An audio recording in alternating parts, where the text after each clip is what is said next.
sobrang saya dahil dito ko mararamdaman na buo na ako. Matatawag na akong asawa niya kasi 'di ba pag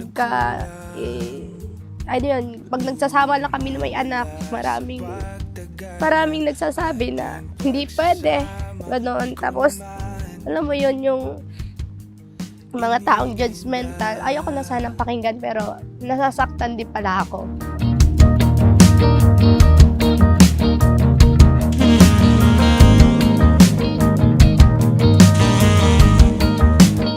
Actually sa Facebook din, nag-comment ako, thank you pa. And then sumagot siya sa comment.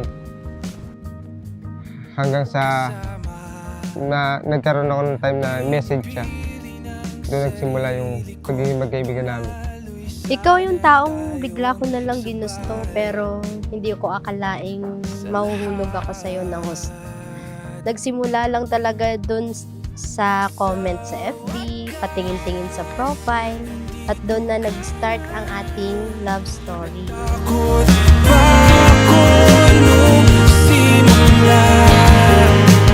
Ang dami natin pinagdadaanan mula sa chat, sa Facebook, hanggang sa mga first date na punong-puno ng tawanan at kilig. You've truly captured my heart at bawat sandali mula noon ay naging isang napakagandang adventure.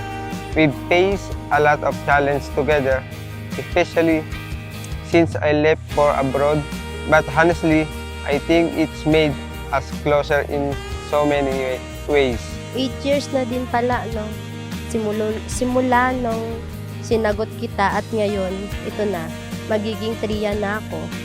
Matatawag na kitang asawa ko. Sorry! Naiyak tuloy ako.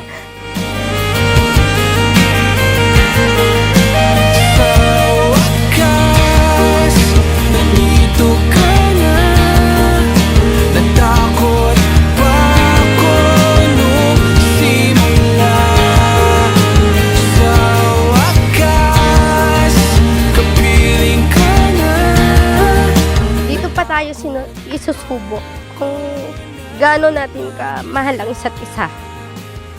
Pero kahit ganon, pinapangako ko sa'yo na magiging mabuti akong asawa para sa'yo. Kasi po, mahal, the moment na nakita kita at nakilala kita, sobrang iba ang pakiramdam ko sa'yo. Ewan ko ba kung bakit ang gaan-gaan ng loob ko sa'yo. At hindi ko talaga ma-explain at nakikita kong mabuti kang tao.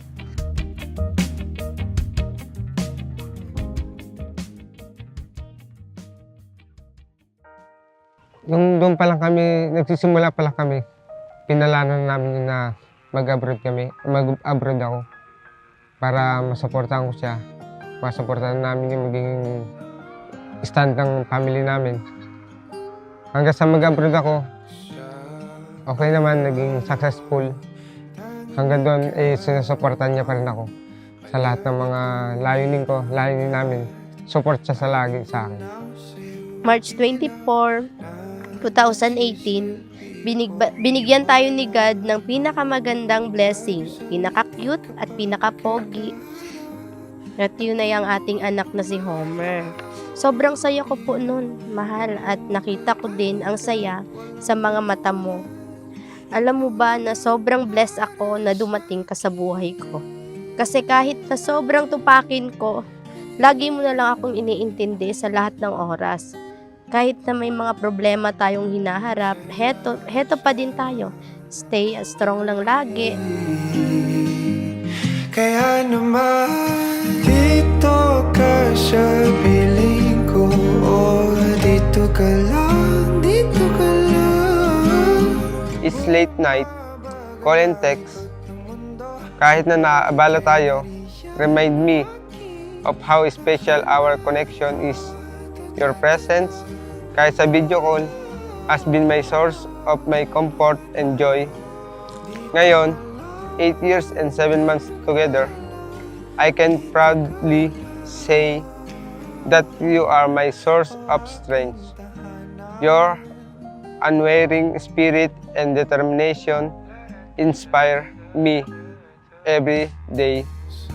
I admire how you balance work, family, at lahat ng responsibilidad. Nakakatuwa talaga kung paano tayo nag-enjoy sa mga bonding moments natin sa bahay, sa mga adventures.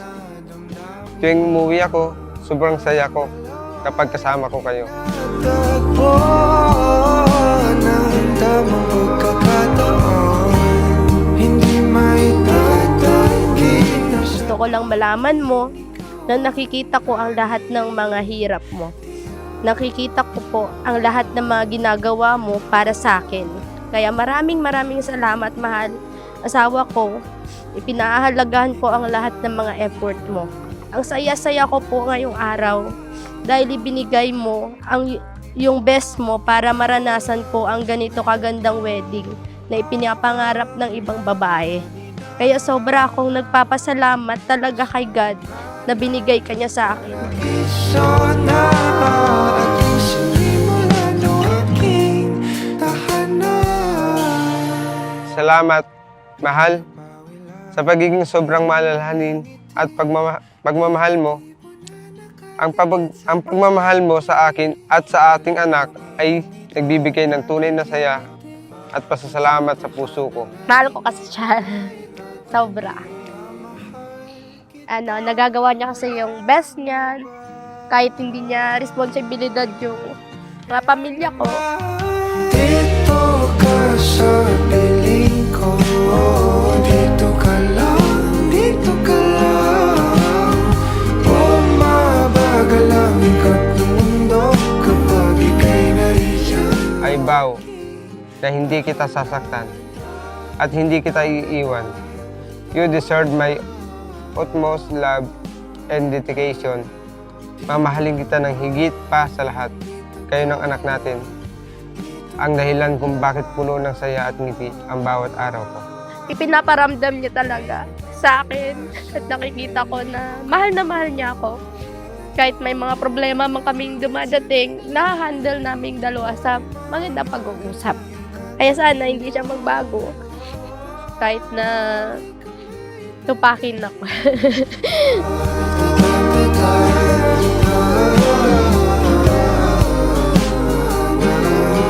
Tatandaan mo lang lagi na mahal kita.